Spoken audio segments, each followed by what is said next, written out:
Hi, everybody, and welcome to our Sigma Chi Learning Consortium, our online portal for members to explore and engage in their personal and professional development. For those of you that don't know me, my name is James Hefner, and I'm a Grand Praetor for the Hudson Valley Province and a member of the Member Engagement Committee with the Sigma Chi International Fraternity. We are so excited to contribute to our ritual promise of lifelong learning with the signature series. Sigma Chi produce content highlighting the members and work of the fraternity across a variety of different topics. Our distinguished speakers' topics like today are designed to showcase and highlight the work and contributions of our outstanding alumni. We are delighted to welcome and announce Sigma Chi alumnus and organizational development expert Michael Frino, who's a member of the Epsilon Sigma chapter at Florida Southern College, as our distinguished speaker this month. Accompanied by his co-author for their upcoming book, The Beekeeper, Katie Desiderio, the team will be sharing some key insights on transforming organizations. Tonight, you will gain knowledge of the art of learning to be proximal, an approach for placing yourself at the center of your organization and your employees' growth. This duo will discuss methods for emphasizing people first and adhering to your mission and values, as well as the utilization of bee mindsets and becoming beekeepers. Whether you are an undergraduate member seeking to develop your chapter or an alumnus aiming to enhance your business, this insightful discussion on organizational transformation will be advantageous for everyone. We invite you to post any questions that you may have for Mike and Katie in the chat or the comments, and we will get to them as soon as time permits. So feel free to let us know where you're tuning in from. It's always great to see so many of our alumni and undergraduate members participating. And at this time, we'll be introducing our two guest speakers. Up first, we have Michael Frino, who has over 20 years of professional experience working for Fortune 500 companies in sales, leadership, and organizational development across the payroll and human services, pharmaceutical, and medtech industries. Michael finds his passion today from helping organizations transform their culture with a focus on the growth and development of human beings.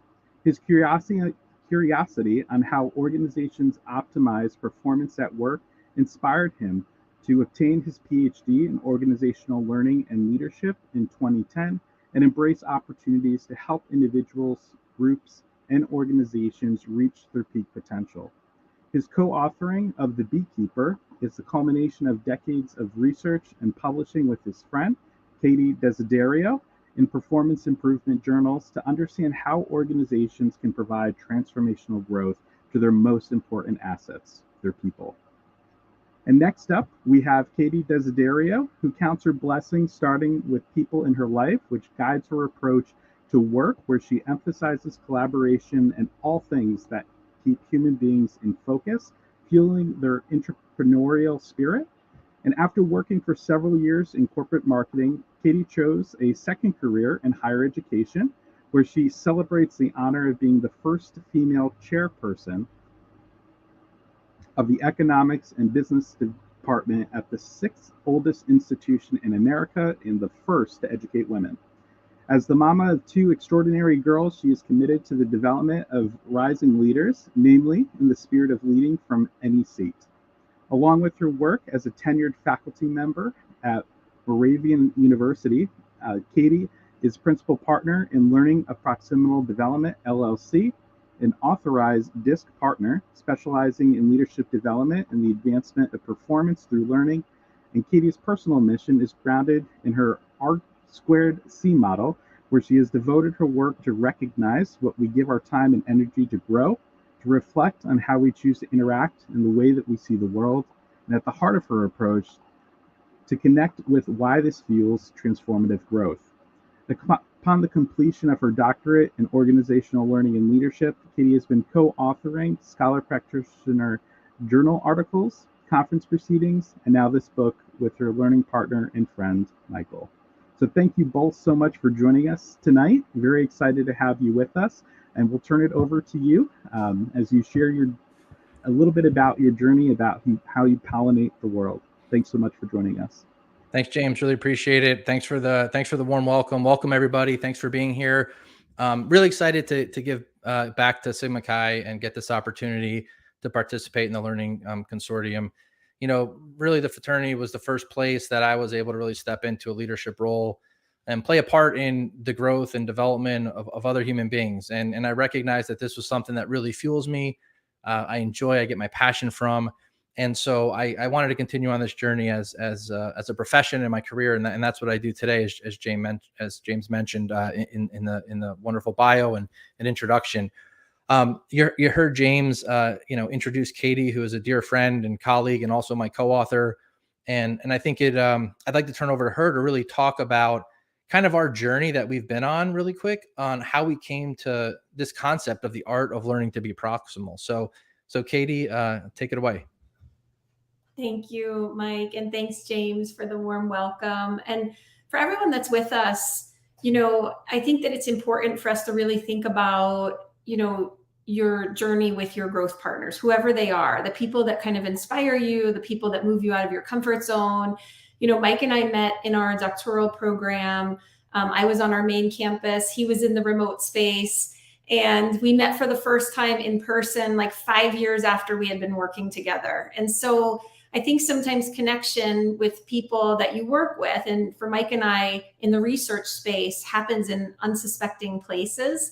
And so this story really about how the book came to be is something very unexpected. And so, Mike and I kind of finished our doctoral program, went on to, research and publish in scholar practitioner journals, present at conferences in a very traditional way with this undertone of research really fueling the space of, performance at work, human performance at work.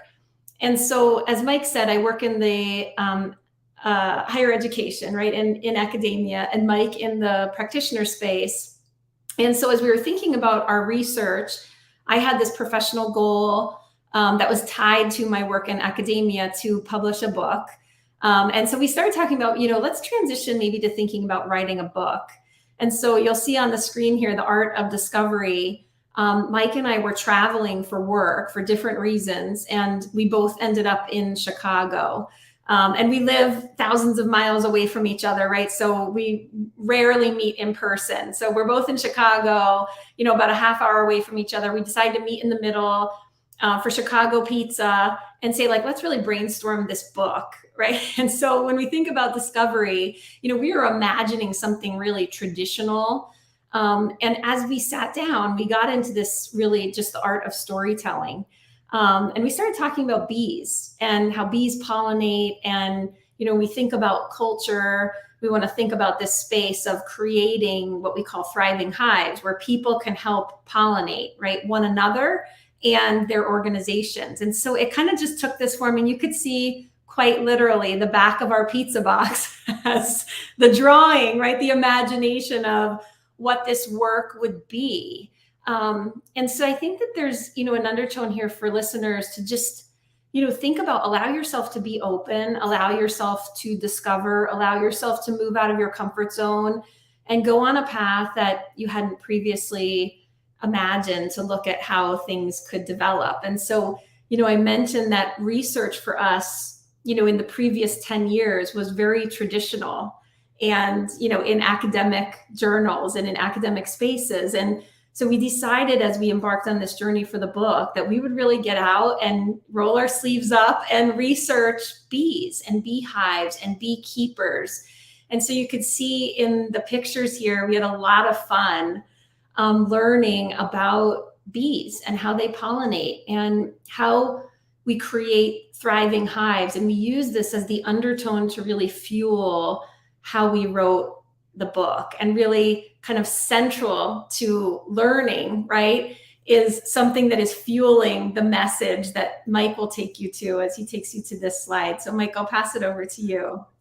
Thanks, Katie. Yeah, it was super fun. I was always afraid of bees, and I learned very quickly that you don't have to be. So it was a great learning experience. But through the whole journey, we kind of came up with this concept of the art of learning to be proximal, and I think it'd be fair to explain what that the word actually means. So proximal in medical terms means closest to the heart, to the center of the body. And if you think about that for a minute, to be proximal is to really place yourself at the center and the core of somebody's learning and growth and the maturation of employees. The fraternity does a great job at this, right?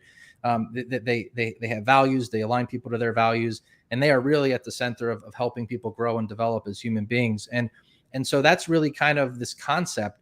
And so we know that when things are done with real care and love, and that there's genuine interest in other people and their goals and aspirations, then growth can happen exponentially. And that's really where this art of learning to be proximal came from.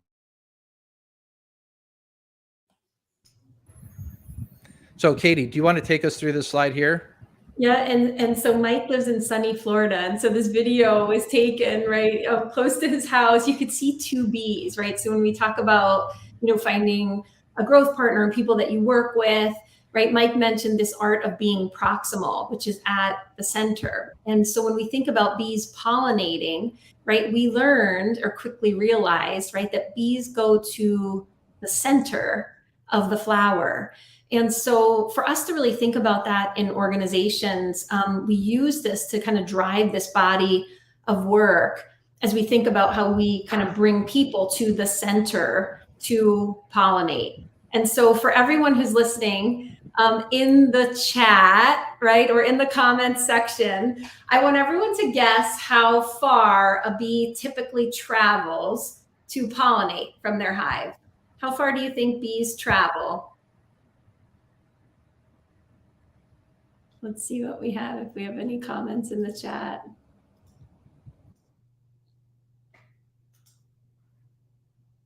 Okay, Mike, let's give him the answer.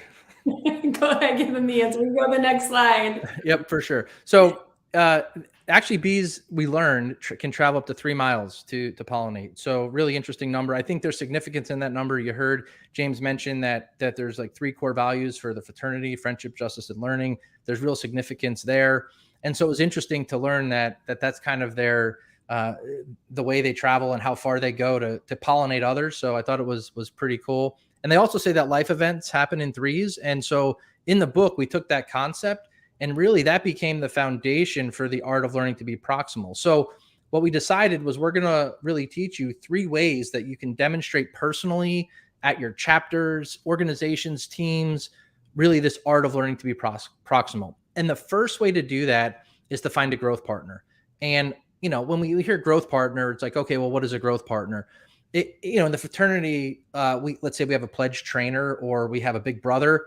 For organizations or teams, this could be a mentor or somebody that you work with to help you grow and provide nourishment and really create that environment for you to feel comfortable to learn and grow and make mistakes. But I think there's a distinction here between the mentorship and growth partners. And the reason I say that is a growth partner really is required to be someone who places themselves at the center of your growth. It's almost servant leadership, that they don't feel fulfilled internally unless that other person is achieving their goals. And there's reciprocity there in the exchange in the relationship where you both feel the same way, and you'll navigate a journey together time and time again. And it's not always easy to find growth partners, right? And they may come in the most unsuspecting places. And that's what we learned in the book. And you'll learn in the book is that the main character in our book, The Beekeeper, found a growth partner on a family vacation from just exactly that, a beekeeper. And that was very unsuspecting, but it was someone who really was invested in the growth of this individual and showed rich returns and reciprocity by helping each other grow. And it's a really unique relationship. So if we're aspiring to this concept of the art of learning to be proximal, I ask that you think about yourself, your relationships, who's in your life, who your mentors are, and say, do I have a growth partner, right? Do you have someone who's there along the journey with you that's going to challenge you along the way, make you better, let you fail, and then continue to be there time and time again to make sure you're achieving your goals and vice versa? So Katie, I'll let you kind of talk about the second piece of the art of learning to be proximal here. Perfect. It's so well said, Mike. In the spirit of what Mike just shared, identifying a growth partner, I want us to think about leadership in the tri level. And I promise we're not going to geek out on you too much. This will make complete sense to you as we're progressing. But when we think about identifying a growth partner, right, and we think about even this progression of the art of learning to be proximal, I really want to deconstruct, the tri-level of leadership, starting with the individual, right? So all of this, including effective leadership, starts with you. When you want to find a growth partner, right, you have to know you. You have to know what's important to you, right? You have to know what drives you. And then we think about how that connects, right, as we go to the group and the organizational level. And so as we kind of thread this into the next slide, right, I want to start with that individual piece, which with each of you thinking about, right, how we identify our B mindsets. And so if we advance to the next slide, we'll see, right, that the second, right, tenet that we want you to think about. So first is identify a growth partner. The second is to identify B mindsets. And as we identify B mindsets, that's us thinking about who and how we want to be. And so for all the people that I see in the comments in the private chat, right, maybe you're adopting the be curious mindset right now, right? You want to show up, see what this is all about, maybe hopefully ask us some questions. Mike and I want to be intentional here about, how we are pollinating, right? How we show up to share our research and our learnings, and for us to think about how we collectively create thriving hives. And so for all of you, I want you to really think about, right, your personal core values. Think about what's important to you. Think about what your goals are before you identify, right, who those growth partners might be, and then how you can kind of successfully bring those B mindsets to life. And so as we transition from the individual level, I'm going to turn it over to Mike as we really think about how this threads into the group and organizational level. Thanks, Katie. I definitely know some people here are demonstrating a B mindset of like be supportive, because I do see some of my my Epsilon Sigma fraternity brothers in here. So thanks for joining.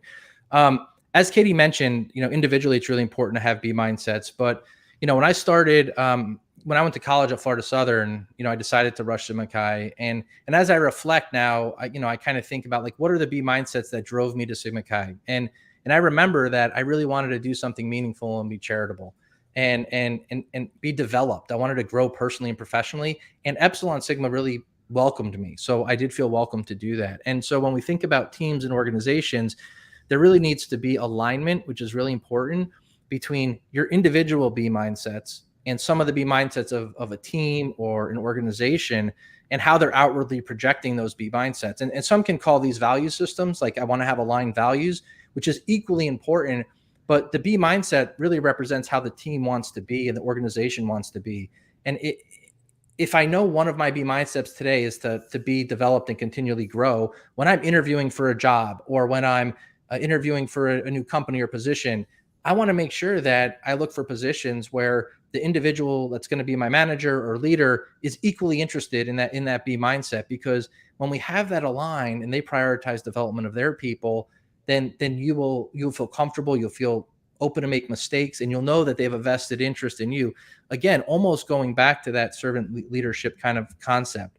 And so I would say that as you think about this, and just to thread some of the connect conversation, if you want to put yourself at a journey to really embrace this art of learning to be proximal, like find someone who can help you from a growth partner perspective. And then you have to identify your core B mindsets. And I would really write them down and put them on paper, and put pen to paper, or keyboard to computer, whatever we're calling it nowadays. But you got to identify those core mindsets that are important to you. And then what the last piece is kind of an aha moment that we uncovered in this book and in our research. And I'll kick it over to Katie to talk about the final core tenet to the art of learning to be proximal. Thanks, Mike. So I love this one, right? And I'm going to ask everyone right now to take a moment to think about what we've been taught our whole life, right? To live by the golden rule. And so I'm going to ask you to think about what the golden rule is, right? To treat others as you want to be treated.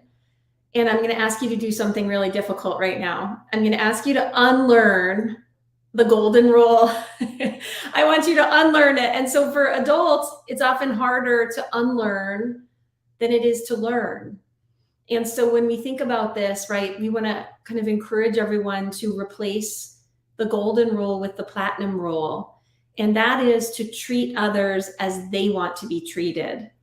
And so when we think about creating a thriving hive, there's an undertone here of us thinking about how we welcome deep level diversity, right? Surface and deep level diversity in an inclusive way, right? And when we're welcoming both surface and deep level diversity, it means that we're welcoming people based on the things that we could see, but that we're also welcoming diversity of thought and voice, right? That we're welcoming the differences among us, the difference in our core values, right? We stay connected and aligned by our shared values at the group and organizational level, but how are we allowing individuals to thrive?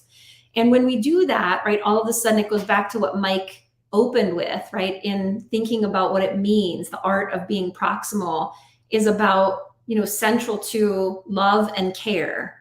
And when we create a space where people feel cared for, right, it's amazing what happens in that organizational space to kind of help create that thriving hive. And so once again, unlearn the golden rule, right? And think about replacing that with the platinum rule, which is to treat others as they want to be treated. And so if we review kind of just quickly, right, 3 takeaways, right? Mike said there's kind of magic in the number 3, right?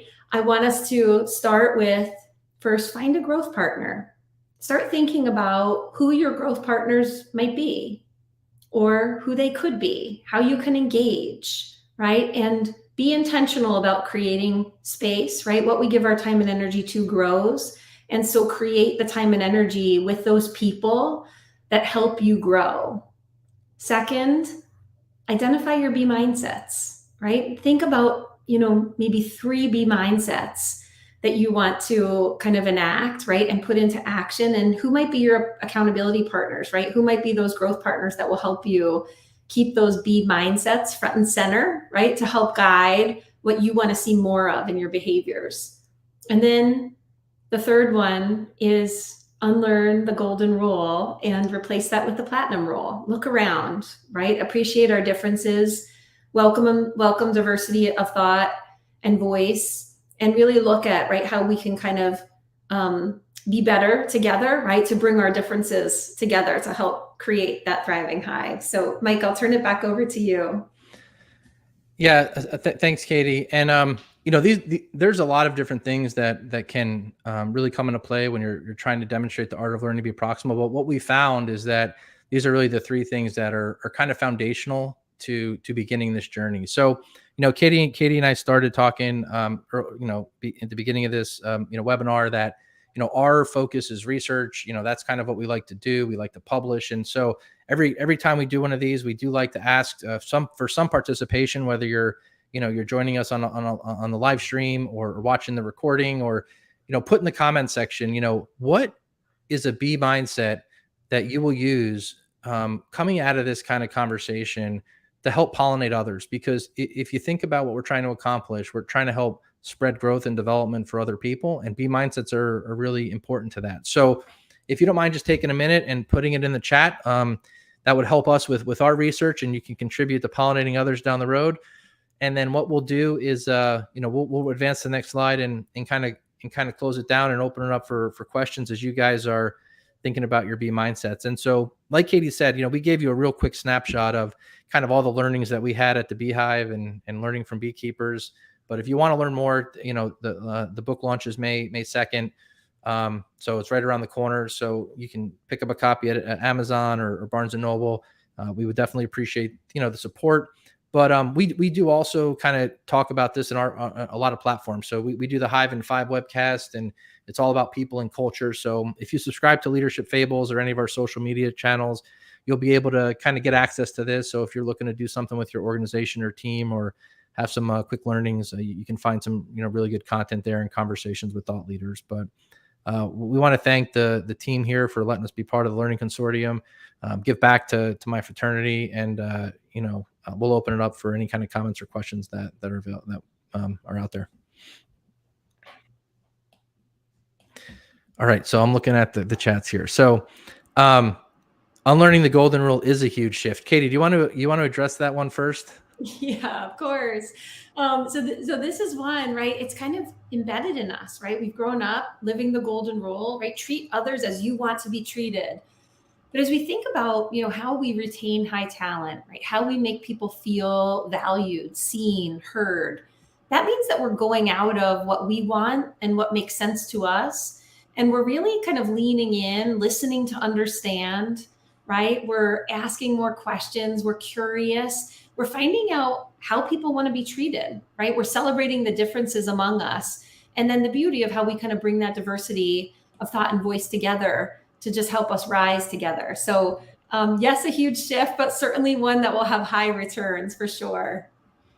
Yeah, well said. We're seeing this in organizations, just to build on that, right? A lot of focus on understanding people's personality attributes and what's important to them to really build effective relationships and have better communication. So that's part of that unlearning the golden rule, because not all of us show up the same way.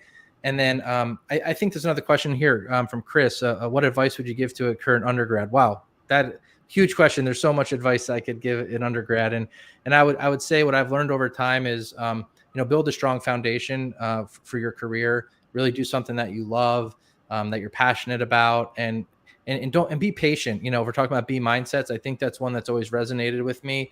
A lot of times we're real quick to want to get to the next part in our career, the next stage in our life, or the next growth, next big job or next income level. That's all great. We can have those aspirations, but it's the people who can really demonstrate the B mindset, to be patient, that really have rich returns, because they learn in the role they're in. They maximize and consume all that information. They're the best at their existing role. And then oftentimes they don't have to look for new things, right? They're pulled up quickly into new positions because they've demonstrated these skill sets and behaviors that are really interesting to companies because they've taken the time to invest in themselves.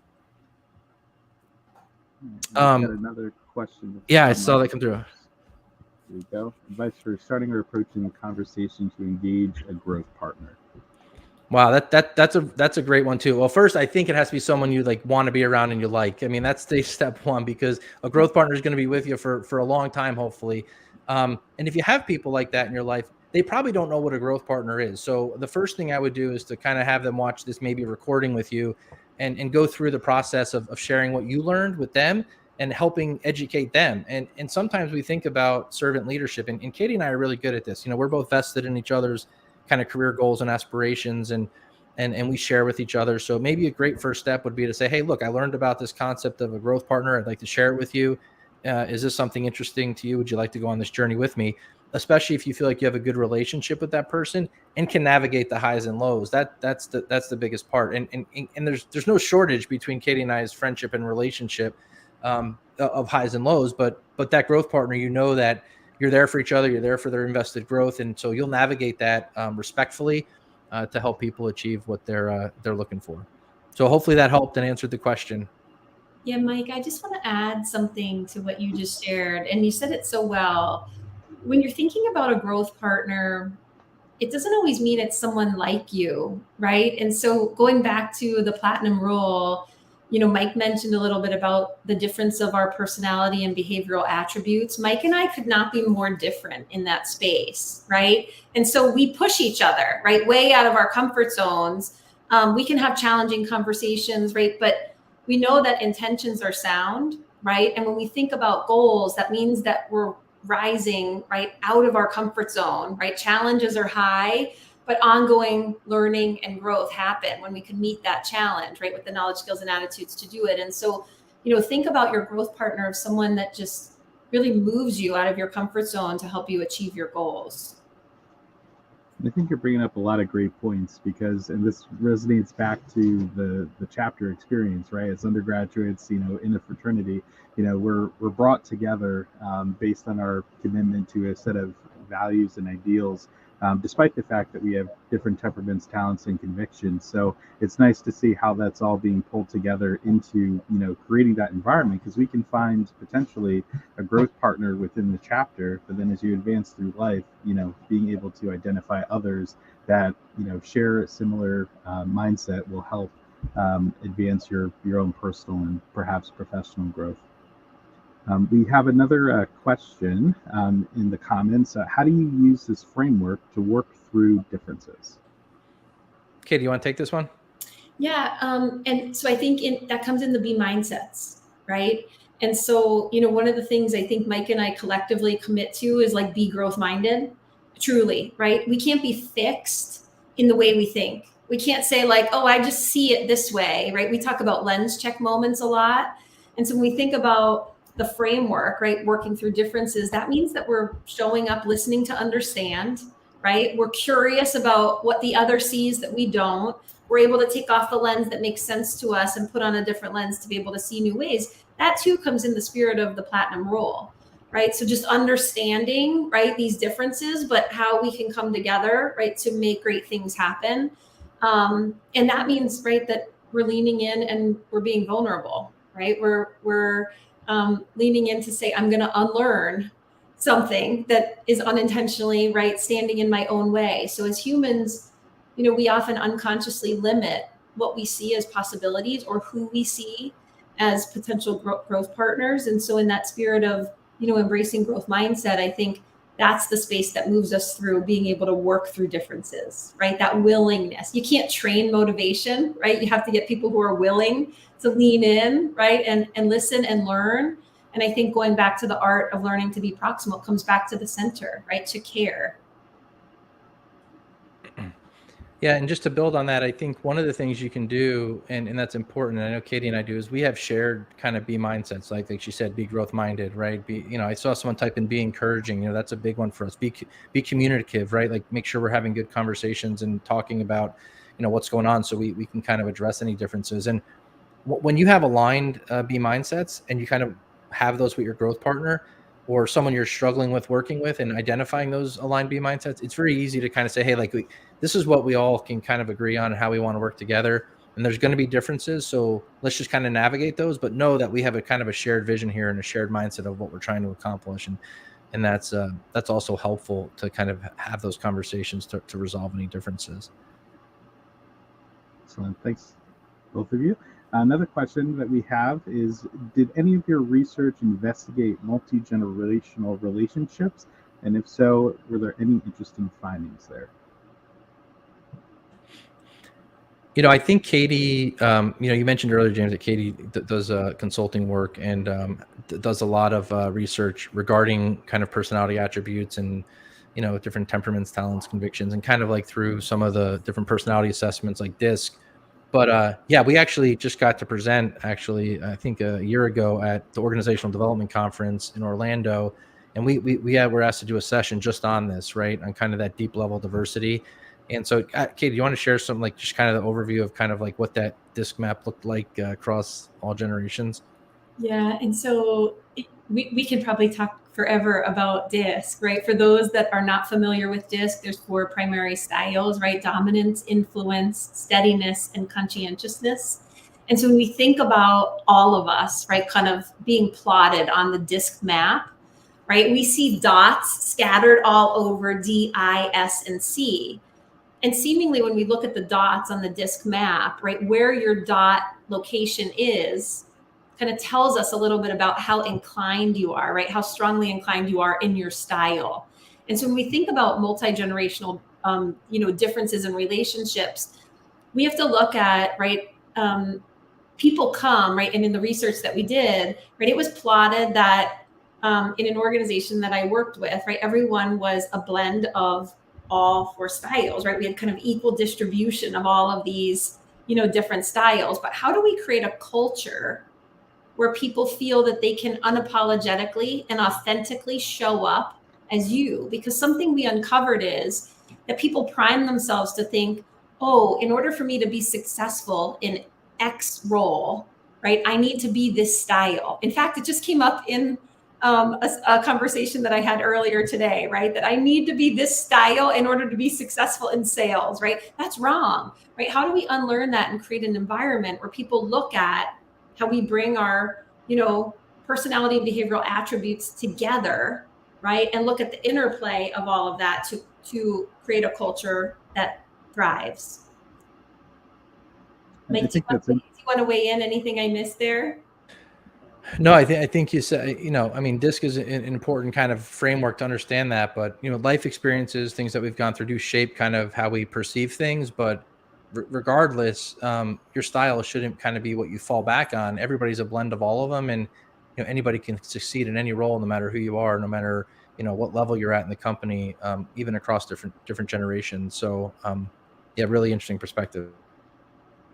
James, did you want to add something there? I do, because I didn't share with either one of you before we got started, but a lot of my work, I'm going for my doctorate in organizational leadership at Northeastern University, and my dissertation is focusing on psychological safety. So how do we create that environment in an organization that allows us to not only be our authentic selves, but be okay with, challenging the status quo, creating those, having those uncomfortable conversations.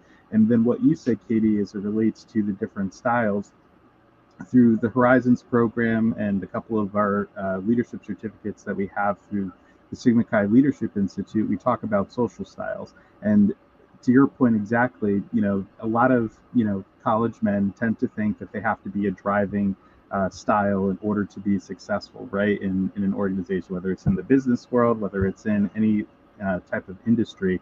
Yet it's fascinating to see that regardless of your style, it really doesn't matter, because you can be so adaptable to your situation, and it's how you create that ease of mind for the other in order to make them feel comfortable, to make sure that you're meeting their needs in the organization or in your relationship, to create the best possible experience, depending on what you're working on. So I think it's just absolutely fascinating that we're able to tie this again to different elements of the fraternity that we haven't even had a chance to sort of debrief on and talk about yet.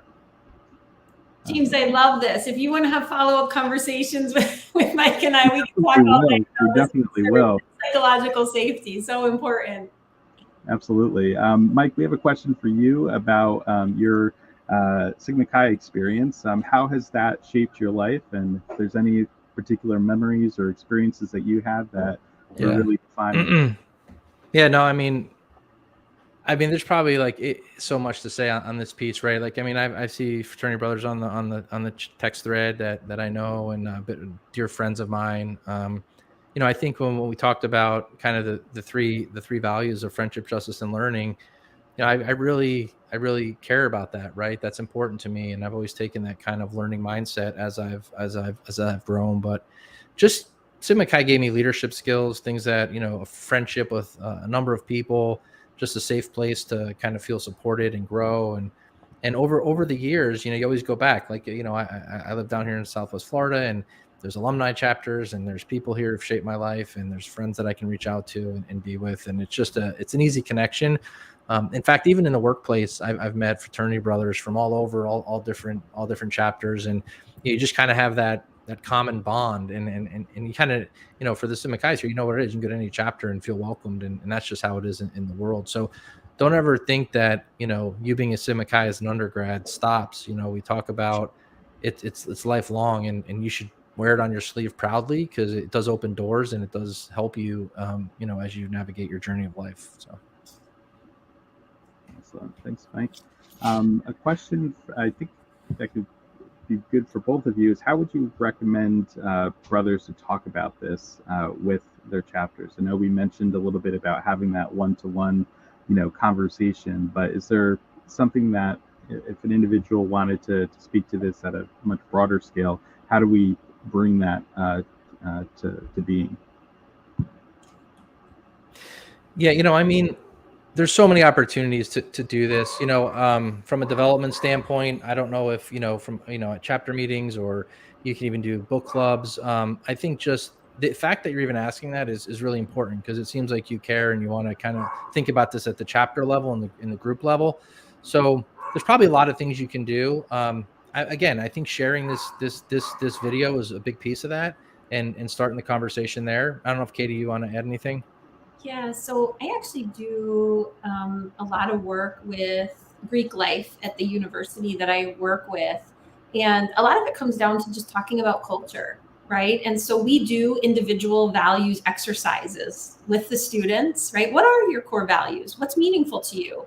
And then how do we align as a chapter on our shared values? How do we want to see those come to life? What are the behaviors we expect for one another? Growth partners could be built in generating accountability partners, right? So that's like me turning next to the person next to me to say, like, this is the thing I want to see more of, right? And I want you to hold me accountable to make sure that you're seeing that.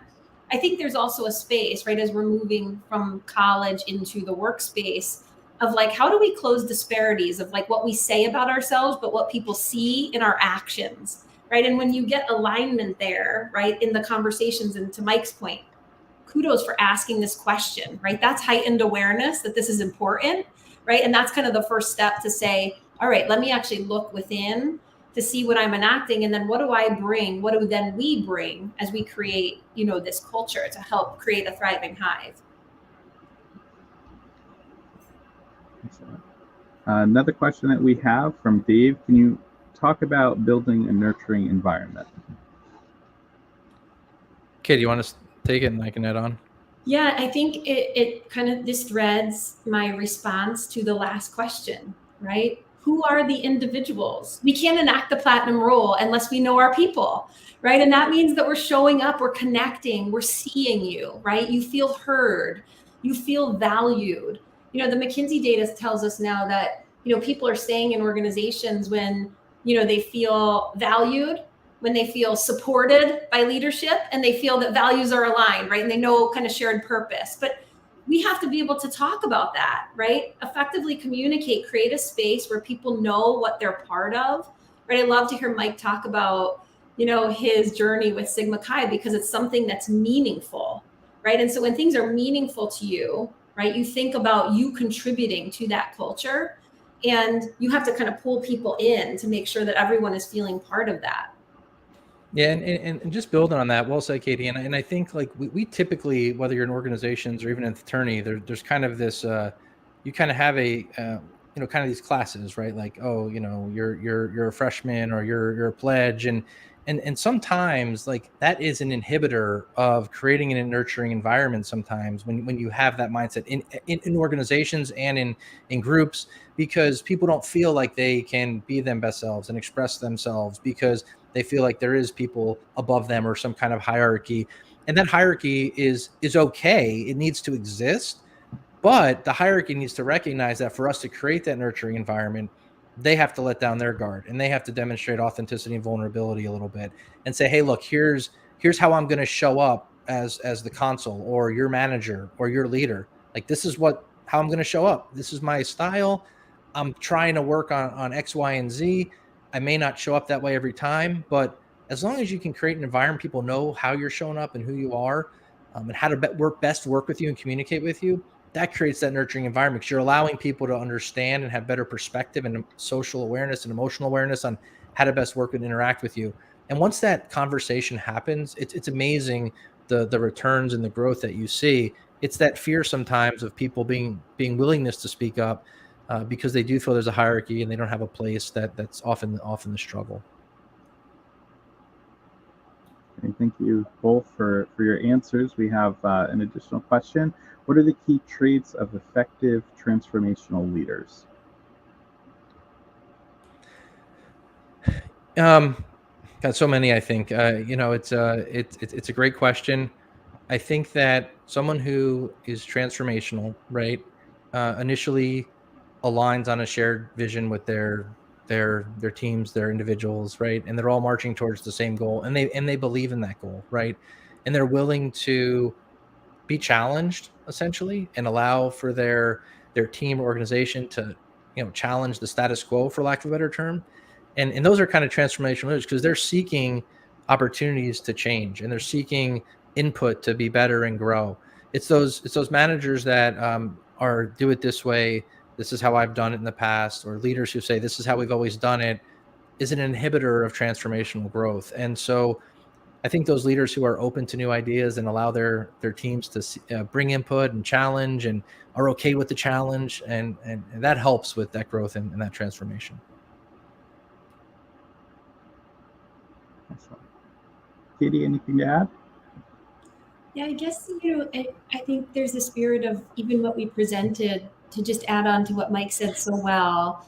And that's just that, as leaders, we want to demonstrate ongoing learning and growth.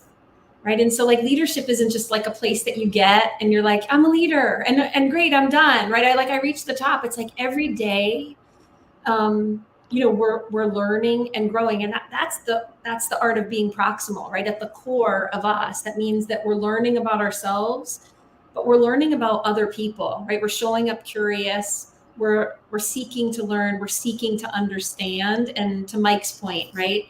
Creating alignment where people could just do great things together. Terrific. Well, I think that covers the questions that were put into the chat. We appreciate everybody for participating and creating an engaging dialogue with Michael and Katie. Thank you both for your invaluable insights on the topic. As you see on the ticker at the bottom of your screen, the book that they co-authored will be available on May 2nd. I'm sure wherever you can purchase books nowadays. So please feel free to take a look and support their leadership journey. So thank you both for joining us tonight. And again, we appreciate everybody who participated this evening. You will be receiving an email shortly asking for some feedback as a result of your participation in this. We'd love to hear it and see how we can improve this program. And we also encourage you to be on the lookout for other future events, including a celebration of Sigma Chi history in June for Founders Day. And tomorrow night, the New York City and Washington, D.C. alumni chapters Sig Talk event is back, where we're going to be interviewing Brother Jim Lundy from Penn State as he talks about his career in high tech and the impact that Sigma Chi had on his journey. And as we move into our summer programming, we have several opportunities as Sigma Chi to come together. The first being in Toronto at the 84th Grand Chapter, June 22nd to the 25th, 2023. And of course, Croc Transformational Leaders Workshop, August 1st through the 5th, where a lot of what we talked about tonight is embedded in each of our leadership certificates, in values-based leadership, servant leadership, and True North leadership certificates. So thank you all for a wonderful evening, and we look forward to seeing you next time. Have a great night. Thanks, everyone. Thanks, everyone.